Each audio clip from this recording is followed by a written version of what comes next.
Praise the lord. ప్రభు నామంలో మీ అందరికీ వందనాలు తెలియజేస్తుంటున్నాను. దేవుని మహాకృపను బట్టి మరలా తిరిగి ఈ యొక్క బుధవారపు దినాన్ని దేవుని వాక్యాన్ని ఆన్లైన్లో ఇవ్వడానికి ప్రభు సహాయం చేశారు. కొన్ని పరిస్థితులు బట్టి మరలా తిరిగి మనం ఆన్లైన్లో దేవుని వాక్యం వినేటువంటి పరిస్థితి ఏర్పడుతుంది. బట్ ప్రైజ్ లార్డ్ ఎనీహౌ, దేవుని యొక్క మహాకృపను బట్టి తిరిగి మళ్ళా వాక్యాన్ని మాత్రం వినడానికి దేవుడు తెలిసినటువంటి ఈ యొక్క మార్గాన్ని బట్టి దేవునికి స్తోత్రాలు చెల్లిస్తున్నాం. చిన్న ప్రార్థన చేసుకొని ఈ కార్యక్రమాన్ని మనం ప్రారంభించుకుందాం. పరిశుద్ధమైన దేవ, ఘనమైన తండ్రి, మీ పాదములకు వందనాలు ప్రభువా, స్తోత్రాలు చెల్లిస్తున్నాం తండ్రి.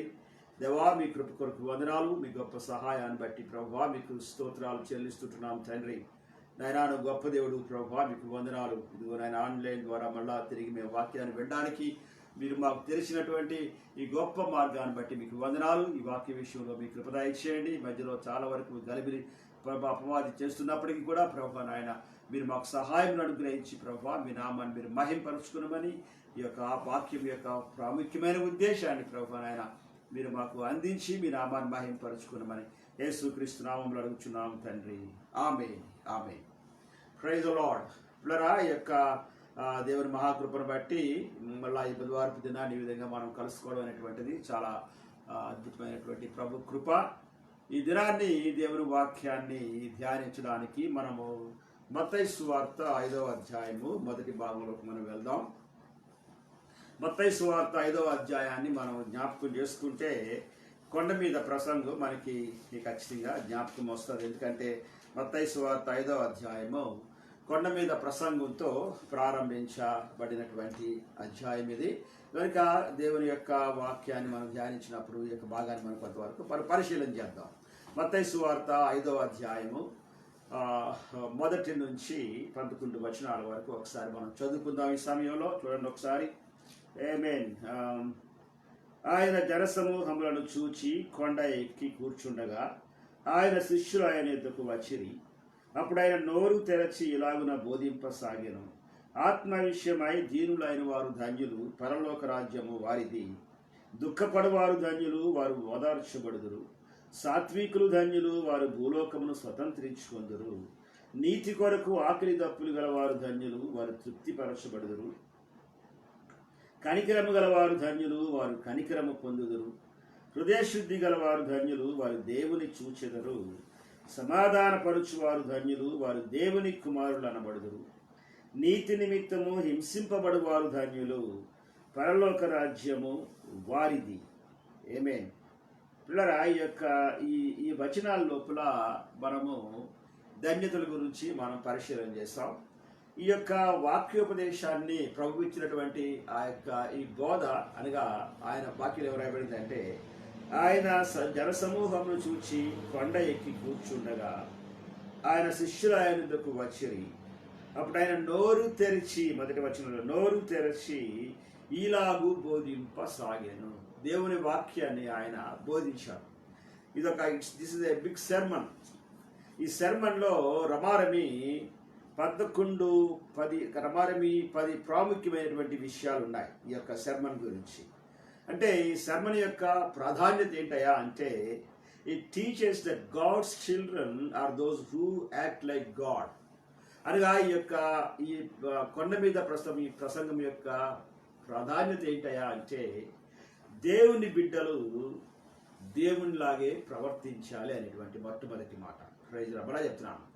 దేవుని బిడ్డలు దేవుని వలె ప్రవర్తించాలి అనేటువంటి ప్రధానమైనటువంటి అంశము ఈ యొక్క ప్రసంగంలో ప్రారంభించబడింది.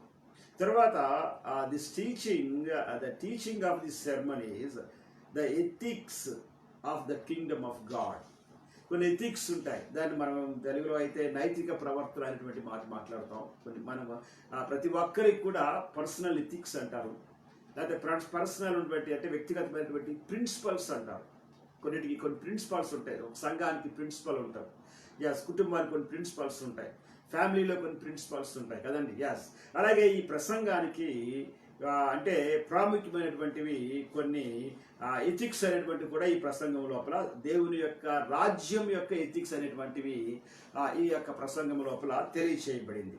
తర్వాత the sermon place a high level of emphasise and purity of the heart. అనగా దేని గురించి ఈ ప్రసంగము బాగా నొక్కి చెప్పడం జరిగిందంటే, యేసయ్య చేసేటువంటి ప్రసంగం లోపల దేని గురించి ఈ యొక్క ప్రసంగంలో చెప్పారంటే ప్రాముఖ్యమైనది ఏంటయ్యా అంటే ప్యూరిటీ ఆఫ్ ద హార్ట్, హృదయ శుద్ధి గురించి ఆయన ఎక్కువ ఈ భాగంలో అన్నింటినీ పరిశీలన చేసిన మనకు ఎక్కువ కనబడతా ఉంటారు. నాలుగోది ఏంటంటే the sermon will show the basic standard of Christian righteousness or blessings అనేటువంటి మాట. అనగా ఈ సెర్మన్ లోపల basic standard of Christian righteousness అంటే క్రైస్తవుని యొక్క నీతిమంతత్వం గురించి కూడా ఎక్కువగా ఇందు లోపల వ్రాయబడి ఉంటున్నది. అంటే ఇందు లోపల మనకు తెలియచేయబడింది. తర్వాత ఈ ధన్యతలు చూసినట్లయితే ఇవి begin with blessed are the poor in spirit, అనగా ఈ యొక్క ధన్యతలు ఆత్మ విషయమై దీనులైన వారు ధన్యులు అనేటువంటి మాటతో ప్రారంభించబడి, తర్వాత పరలోక రాజ్యము వారిదైనటువంటి మాటతో ప్రారంభించబడి, నీతి నిమిత్తము హింసింపబడి వారు ధన్యులు, పరలోక రాజ్యము వారిదైనటువంటి మాటతో ఇది కంప్లీట్గా క్లోజ్ చేయబడినటువంటి విధానాన్ని మనం చూడగలుగుతున్నాం. అనగా ది సెర్మన్ విల్ షో చూడండి, the blessed are the poor in spirit for their is the kingdom of heaven, and closed with blessed are those who are persecuted because of righteousness, for there is the kingdom of heaven. Yes, నీతి నిమిత్తము హింసింపబడువారు అనేటువంటి మాటతో ఇది ముగించబడింది. తర్వాత మరొక భాగాన్ని మనం బాగా పరిశీలన చేస్తే ఇదే ప్రసంగాన్ని లూకా సువార్త 6వ అధ్యాయము 20 నుంచి 23 వచనాల్లో కొన్ని మాటలు రాయబడి ఉంటాయి. కానీ అందులోపల ఉన్నటువంటిది చాలా ప్రత్యేకమైన రీతిగా రాయబడింది. కానీ మొత్తం శర్మన్ అంతా కూడా, అంటే ఈ యొక్క ఉపదేశం అంతా కూడా మత్తయి సువార్త 5వ అధ్యాయంలోనే చాలా క్లియర్గా వ్రాయబడినటువంటి విధానాన్ని మనం చూడగలుగుతున్నాం. తర్వాత the sermon on the mount is teachers the ways in which the followers of Jesus should behave in living a life of God. అంటే దేవుని యొక్క, అంటే ఈ సెర్మన్లో మరొకటి ఏం కనబడుతుందంటే ద సెర్మన్ షోస్ ఏం కనబడుతుందంటే యేసు ప్రభువును వెంబడించే వారి యొక్క జీవితాలు, వారి బిహేవియర్, వారు ప్రవర్తించే విధానం అనేటువంటిది living a life of God, వారు ప్రవర్తించే విధానం లోపల దేవుని యొక్క జీవము ఖచ్చితంగా కావాలని చెప్పి ఈ యొక్క బోధ, ప్రభు వారి యొక్క బోధ లోపల ఈ భాగం మనకు కనబడతా ఉంది. తర్వాత ఆయన మరొక పాయింట్ ఏంటంటే the sermon shows the most essential principles of living a genuine Christian life. అనగా చాలా ప్రాముఖ్యమైనటువంటి అంటే నమ్మకత్వము కలిగినటువంటి జెన్యూన్ క్రిస్టియన్ లైఫ్ అనేటువంటిది చాలా చక్కగా, అంటే ఎసెన్షియల్ ప్రిన్సిపల్స్, నమ్మకమైనటువంటి క్రైస్తవ జీవితం అవసరమైనటువంటి ప్రిన్సిపల్స్ని ఈ యొక్క బోధలో మనం చూడగలుగుతూ ఉంటాం. తర్వాత in this sermon we can see the life, the truth and the hope. ఈ యొక్క బోధ లోపల జీవం గురించి చూస్తాం, తర్వాత సత్యం గురించి చూస్తాం, తర్వాత నిరీక్షణ గురించి కూడా ఈ యొక్క భాగంలో మనం చూడగలుగుతాం. తర్వాత in the sermon the first character is the poor in spirit. Okay, కనుక ఈ భాగం లోపల ఉన్నటువంటి ప్రాముఖ్యమైనటువంటిది ఆత్మ విషయమై దీనులైన వారు ధన్యులైనటువంటి మాటతో ఇది ప్రారంభించారు. The foundation of spiritual life. మళ్ళీ చెప్తున్నాను, ఈ భాగం లోపల ఎక్కువ భాగము ఆత్మీయ జీవితంలో మనం ఎలాగున కట్టబడాలి అనే దాని మీద ఎక్కువ భాగాన్ని ప్రభువారు ఈ యొక్క ఆయన బోధలో మనకు చూపించారు. కట్టబడం అనేటువంటిది the foundation of the spiritual life. మత్తయి సువార్త 5వ అధ్యాయం 3వ వచనంలో ఆత్మ విషయమై దీనులైన వారు ధన్యులు, పరలోక రాజ్యము వారిది. Praise the Lord. పరలోక రాజ్యములో ప్రవేశించడానికి మన ఆత్మీయ జీవితంలో మనం ప్రారంభంలో మనము కట్టబడాలి. ఆమేన్. కనుక ఎలాగున కట్టబడాలనేటువంటి దానిని మనం పరిశీలన చేస్తే మొట్టమొదటి ఏం కనబడుతుందంటే దీనత్వం అనేటువంటి మాట మనకు కనబడుతూ ఉంది. తర్వాత పూర్ ఇన్ స్పిరిట్. ఎస్. తర్వాత upon this foundation God will build our spiritual life. మన ఆత్మీయ జీవితము కట్టబడడానికి ఒక పునాది కావాలి. ఏదైనా ఒక పెద్ద బిల్డింగ్ కట్టాలంటే దానికి పునాది అవసరమవుతున్నది. అలాగే ప్రియులరా, పునాది బయటకు కనబడదు ఏమాత్రం కూడా, కానీ పునాది చాలా అవసరం. అలాగే మన ఆత్మీయ జీవితానికి ప్రాముఖ్యమైనటువంటిది పునాది కావాలి. అందుకనే ఈ పునాదికి దేవుడు దేనిని పునాదిగా కావాలని కోరుకుంటున్నాడంటే దీన మనస్సు అనేటువంటిది పునాదిగా కావాలని కోరుకుంటున్నాడు. ఒక వ్యక్తి జీవితంలోకి పరలోక సంబంధమైనటువంటి రాజ్యము రావాలనుకున్నట్లయితే ఆ వ్యక్తి లోపల దీనత్వం అనేటువంటిది చాలా ప్రాముఖ్యము. Praise lord. దాని మీద దేవుడు కట్టడం ప్రారంభిస్తాడు. తర్వాత when we surrender our lives to God, చూసారా అండి, he will build our spiritual life based on our humbleness. దేవుడు మనల్ని కట్టాలనేటువంటి పరిస్థితి వచ్చినప్పుడు మనం బలవంతంగా తీసుకొచ్చి కూర్చోబెట్టి ఆయన కట్టడు. మన లోపల ఆత్మీయ జీవితము కట్టబడ్డానికి మనలో కొన్ని కావాలి. హల్లెలూయా. దానికి ముందు ఇంకో మాట ఏంటంటే how God will build the house. దేవుడు ఎలాగున్నా ఒక ఇంటిని కడతాడు అనేటువంటిది. ఒక ఇంటిని మనం కట్టాలనుకున్నాం అనుకోండి, ఒక ఇంటిని మనం కట్టాలనుకుంటే మనకి సిమెంట్ కావాలి, ఇసుక కావాలి, ఐరన్ కావాలి, ఇంకా చాలా కావాలి, వాటర్ కావాలి, మనుషులు కావాలి. కనుక చాలా విషయాలు మనకి అవసరమై ఉంటున్నవి. వీటన్నిటినీ తీసుకొచ్చి మనం ఏం చేస్తామంటే ఇల్లు అనేటువంటి దాన్ని మనం కడతా ఉంటాం. కనుక దేవునికి కూడా మన ఆత్మీయ జీవితం కట్టడానికి మనలో కొన్ని కావాలి. దేవునికి ప్రైజ్ ది లార్డ్. మనలో కొన్ని ఏమి కావాలి అన్నట్లయితే పునాది వేయడానికి. అందుకనే దేవుడు ఏమంటాడంటే ఈ యొక్క భాగాన్ని మనం పరిశీలన చేసినప్పుడు, ఈ యొక్క బోధ మనం పరిశీలన చేసినప్పుడు, లేకపోతే ఈ యొక్క ప్రసంగాన్ని మనం పరిశీలన చేసినప్పుడు, కొండ మీద ప్రసంగాన్ని మనం జాగ్రత్తగా చూసినప్పుడు ఇందులోపల పునాది మనకి నెంబర్ 1 పునాది ఏంటయా అంటే దీన మనస్సు అనేటువంటి. మనలో ఎప్పుడైతే దీన మనసు అనే ప్రాంతానికి మనం వస్తామో దాని మీద ఆయన కట్టడం ప్రారంభిస్తాడు. దీన మనస్సు రావడానికి ఇంకా ప్రాముఖ్యమైనది ఏంటంటే చూడండి, ఆత్మ విషయమై దీనులైన వారు అనే మాట కనబడుతుంది. అనగా పూర్ ఇన్ స్పిరిట్ అంటే అర్థం ఏంటయా అంటే టోటల్గా ప్రభువుకి సరెండర్ అయిపోవడం. దీన మనస్సు అంటే ప్రభా ఇక నేను ఏమీ చేయలేను ప్రభా, నా జీవితంలో నాయన నేను ఫెయిల్ అయిపోతున్నాను ప్రభా, ఇప్పటికే చాలా ఫెయిల్ అయిపోయాను నాయన, నేనేమీ చేయలేకపోతున్నాను ప్రభా, కానీ నా ఆత్మీయ జీవితం కట్టబడితేనే కానీ నా బ్రతుకులో ఒక ప్రత్యేకత లేదు ప్రభా నాయన, కనుక నా ఆత్మీయ జీవితాన్ని కట్టండి ప్రభా అనేటువంటి మాటలకు మనం రావాలనుకున్నట్లయితే మనం ఎప్పుడైతే ఆ దీన మనస్సును ఆయన దగ్గర ప్రజెంట్ చేస్తామో దాని మీద ఆయన కట్టడం అనేటువంటిది ప్రారంభిస్తాడు. ఒకసారి మార్చుదాం చూడండి, how God will build the house. దేవుడు మన ఆత్మీయ జీవితాన్ని ఎలాగ కడతాడు అనేటువంటిది కూడా మనం జాగ్రత్తగా పరిశీలన చేస్తే చూడండి. ఒకసారి అపోస్తుల కార్యములు 7వ అధ్యాయము, అపోస్తుల కార్యములు 7వ అధ్యాయము 47వ వచనంలో నుంచి ఒక మాట ఉంటుంది. చూడండి, అపోస్తుల కార్యములు 7వ అధ్యాయము 47 నుంచి. అయితే సొలొమోను ఆయన కొరకు మందిరమును కట్టించెను, ఆయనను ఆకాశము నా సింహాసనము, భూమి నా పాదపీఠము, మీరు నా కొరకు ఎలాంటి మందిరము కట్టుదురు, నా విశ్రాంతి స్థలమేది, ఇవన్నీ నా హస్తకృత్యములు కావా అని ప్రభు చెప్పుచున్నాడు అని ప్రవక్త పలికిన ప్రకారము సర్వోన్నతుడు హస్తకృతాలయములలో నివసింపడు అనేటువంటి మాట. ఈ భాగాన్ని మనం పరిశీలన చేస్తున్నాం. సర్వోన్నతుడు నివసించడానికి ఆమేన్. మనుష్యుడు చేత కట్టబడినటువంటి ప్రాంతాల్లో ఆయన నివాసం ఉండడు. మనం మందిరాలు కడతాం, ఒక పుల్పీట్ అనేటువంటి దాన్ని చాలా జాగ్రత్తగా ఏర్పాటు చేస్తాం.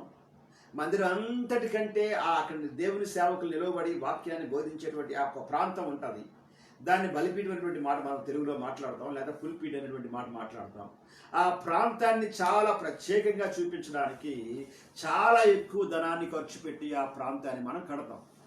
కొన్ని కుటుంబాలు అయినట్లయితే ఆ ప్రాంతాలు కట్టడానికి వాళ్ళు డెడికేట్ చేసుకుంటారు, సమర్పించుకొని ఆ ప్రాంతాలను ఇంత డబ్బు మేము ఖర్చు పెడతామని చెప్పి కట్టిస్తారు. ఎస్, అంటే మనుషుల యొక్క తలంపు ఎలా ఉంటుంది అంటే మనం అంత లక్షలు పెట్టి ఖర్చు పెట్టి కట్టించే వేరుగా ఉంటుంది కనుక దేవుడు ఆ ప్రాంతంలో ఉంటాడు అనేటువంటిది మన ఆలోచన.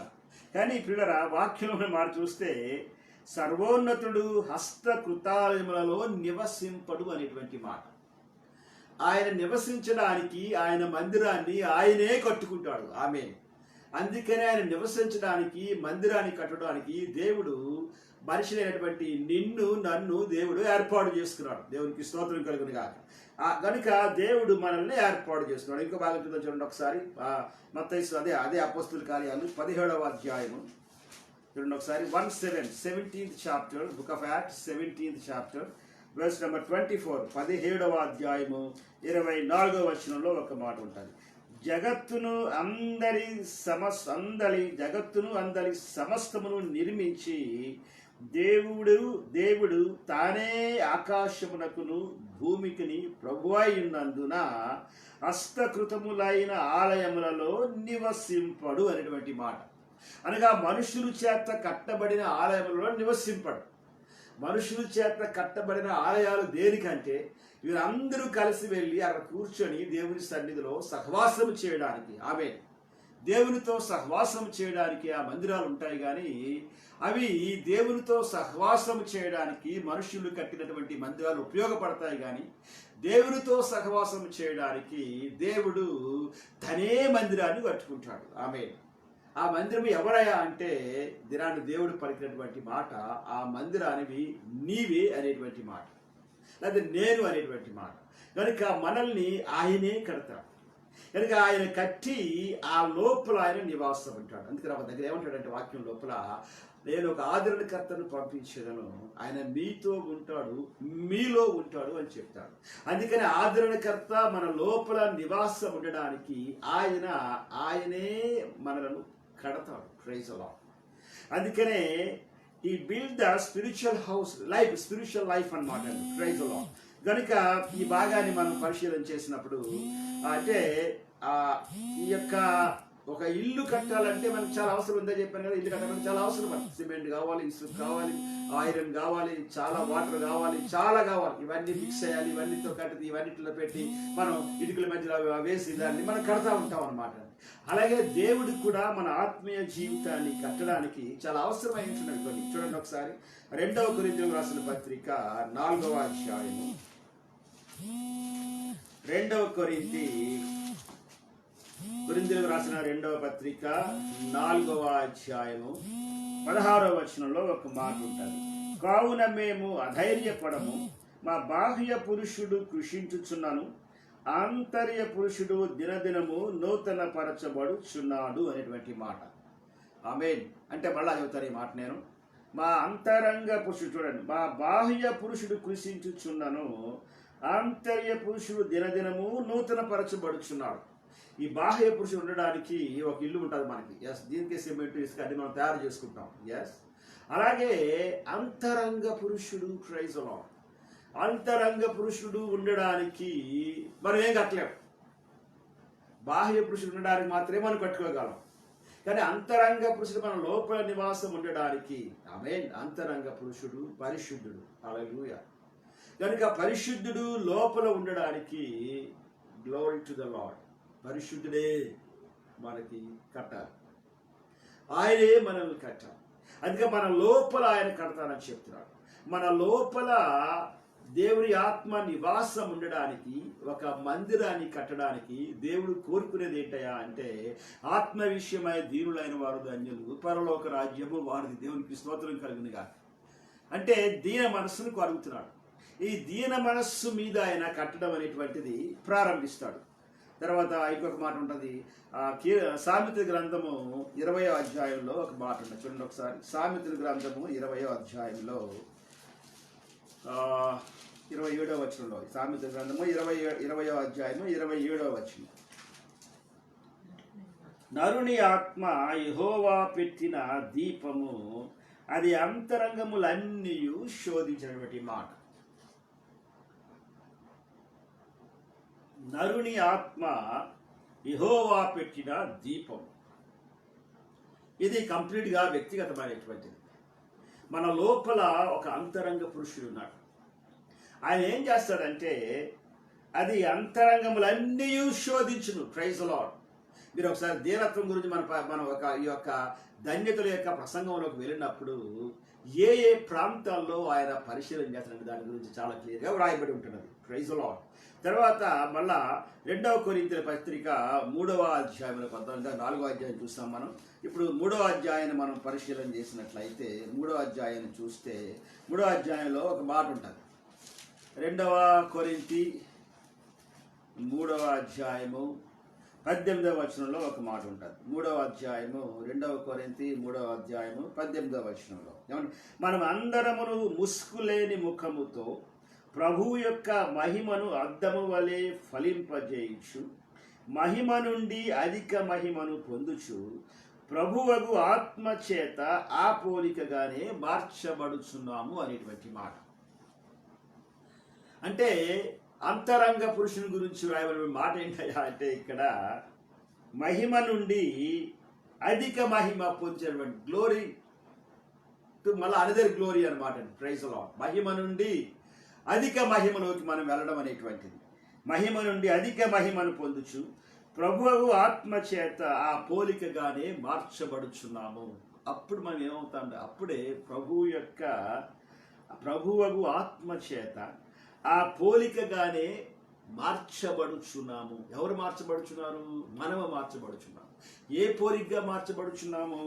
ప్రభువగు ఆత్మ చేత ఆత్మ పోలికగా, అంటే మహిమ నుండి అధిక మహిమ పొందుచు అనేటువంటి మాట రాయబడిన రీతిగా అది దేవుని యొక్క ఉద్దేశం. Praise Lord. మన యొక్క ఈ శరీరము మహిమ రూపంలోకి మహిమ శరీరంగా మార్చబడి ఆయన దగ్గరకు వెళ్ళడానికి దేవుడు చాలా వరకు ఆయన ప్రయాసపడుతుంటాడు మన విషయం లోపల. అందుకనే మనము కట్టబడటం అనేటువంటిది చాలా అవసరం.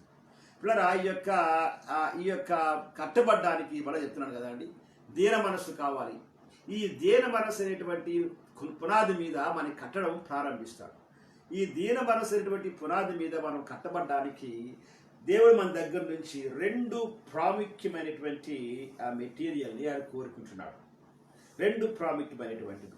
ఒకటి ఏంటంటే for inner man's building house material. అంటే ఏంటయ్యా అంటే ఒకటి విధేయత, రెండవది ఇంటిగ్రిటీ. మనలో దేవుడు కోరుకుంటాడు మన ఆత్మీయ జీవితము కట్టడానికి మన నుండి దేవుడికి కొన్ని కావాలి. ఆమేన్. ఒకటి అంటే దీన మనస్సు అనేటువంటి దాంట్ లోపల ఏముంది? దీన మనస్సు మీదే కట్టడం ప్రారంభిస్తాడు. అక్కడ నుంచి ఆయన ఆ గోడలు లేపి తర్వాత ఆ బిల్డింగ్ని ఆయన తయారు చేస్తాడు కదండి. ఎస్. అయితే ఈ దీన మనస్సు లోపల ఏముందంటే obedience plus integrity is equal to దీన మనస్సు, humbleness. Obedience plus integrity is equal to humbleness. దీన మనస్సు అంటే విధేయత ప్లస్ ఇంటిగ్రిటీ అనేటువంటి మాటకు నిష్కపటము అనేటువంటి మాట, యథార్థత్వము అనేటువంటి మాట, నిర్దోషత్వము అనేటువంటి మాట. సరే, ఒబీడియన్స్ అంటే విధేయత అని చెప్తామన్న. కానీ ఇంటిగ్రిటీ ఈజ్ వెరీ ఇంపార్టెంట్. ఒబీడియన్స్ని ఈజీగా మనం చేయగలం, కానీ ఇంటిగ్రిటీ అనేటువంటిది చాలా కష్టమైనటువంటి మాట. ఇంటిగ్రిటీ అంటే యథార్థత, తర్వాత నిర్దోషత్వం, దోషము లేనటువంటి స్థితి, నిష్కాపట్యం అనేటువంటి మాట. చూడండి, ఎస్, నిష్కపటం అనేటువంటి మాట. కనుక ఈ రెండు ఒబీడియన్స్ అండ్ ప్లస్ ఇంటిగ్రిటీ, ఈ రెండు కానీ మనము మన జీవితంలో దేవునికి సబ్మిట్ చేసినట్లయితే దాని మీద ఆయన మన ఆత్మీయ జీవితాన్ని కట్టడం ప్రారంభిస్తాడు. దీన మనస్సు గురించి ఈ సమయంలో మనం కొన్ని విషయాలు పరిశీలన చేస్తాం పిల్లరా. ఈ సమయంలో రెండు ప్రాముఖ్యమైనటువంటివి మన ఆత్మీయ జీవితాన్ని దేవుడు కట్టడానికి. ఒకటి ఒబీడియన్స్, రెండవది ఇంటిగ్రిటీ. క్రైస్తవ జీవితానికి కావలసిన ఆదివారం మందిరానికి రావడం అనేటువంటి, ఆదివారం మందిరానికి రావాలి, దేవునికి కానుక ఇవ్వాలి.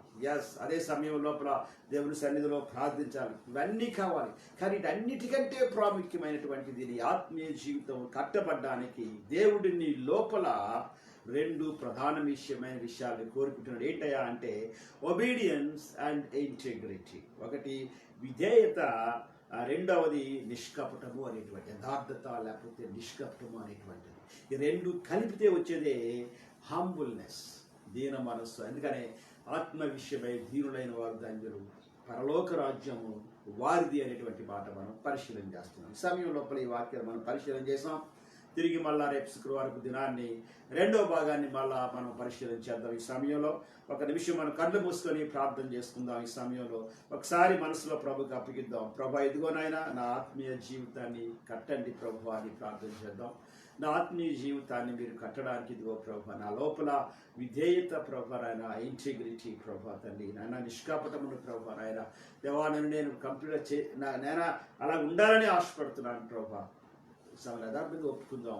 చాలా సమయాల్లో ఉండలేకపోతున్నాను ప్రభా నాయన, చాలా సమయాల్లో విధేయత చూపించలేకపోతున్నాను. చాలా సమయంలో నిష్కాపట్యమును ప్రభా తండ్రి, లేకపోతే ఆయన యథార్థతను కలిగి ఉండలేకపోతున్నాను ప్రభా నాయన. దేవా, ఆ ఇంటిగ్రిటీని ప్రభా మెయింటైన్ చేయలేకపోతున్నాను తండ్రి. దేవా, నన్ను క్షమించు ప్రభా అని ప్రార్థన చేద్దాం. దేవా, నన్ను క్షమించి, నన్ను కనికరించి నాయన.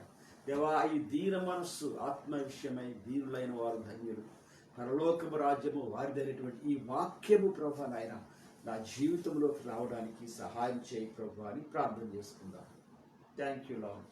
ప్రార్థన చేసుకుందాం. పరిశుద్ధమైన దేవా, ఘనమైన తండ్రి, మీ పాదములకు వందనాలు నాయన, స్తోత్రాలు చెల్లిస్తున్నాను తండ్రి.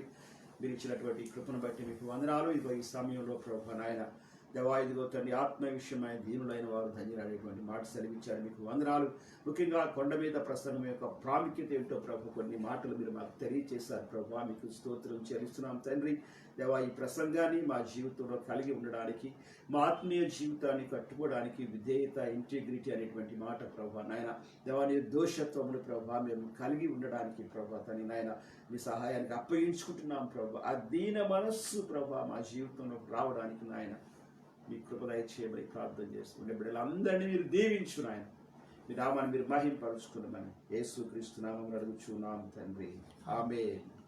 తండ్రి అయిన దేవుని యొక్క ప్రేమ, కుమారుని యేసు ప్రభు వారి యొక్క కృప, పరిశుద్ధాత్మ యొక్క అన్యోన్య సహవాసం ఇప్పుడు ఎల్లప్పుడూ మనందరకును తోడై ఉండి నడిపించును గాక. ఆమేన్. ఆమేన్. ప్రభునామంలో మీ అందరికీ వందనాలు తెలియజేస్తున్నాను. తిరిగి మళ్ళా రెండో భాగాన్ని మనము రేపు శుక్రవారపు దినాన్ని మనం ఉదయకాలంలో మనం పరిశీలన చేద్దాం. నేను తప్పకుండా మనం తిరిగి శుక్రవారపు దినాన్ని శనివారపు రాత్రి ఉపవాస ప్రార్థనలో, ఆదివారపు ఆరాధనలో మనం ఈ విధంగా కలుసుకుందాం. దయచేసి మీరు ప్రార్థన చేయండి. మీరు అందరూ నా కొరకు, మందిరం కొరకు ప్రార్థన చేస్తున్నారు. దాన్ని బట్టి నేను దేవునికి స్తోత్రాలు చెల్లిస్తూ ముగిస్తున్నాను. Thank you very much.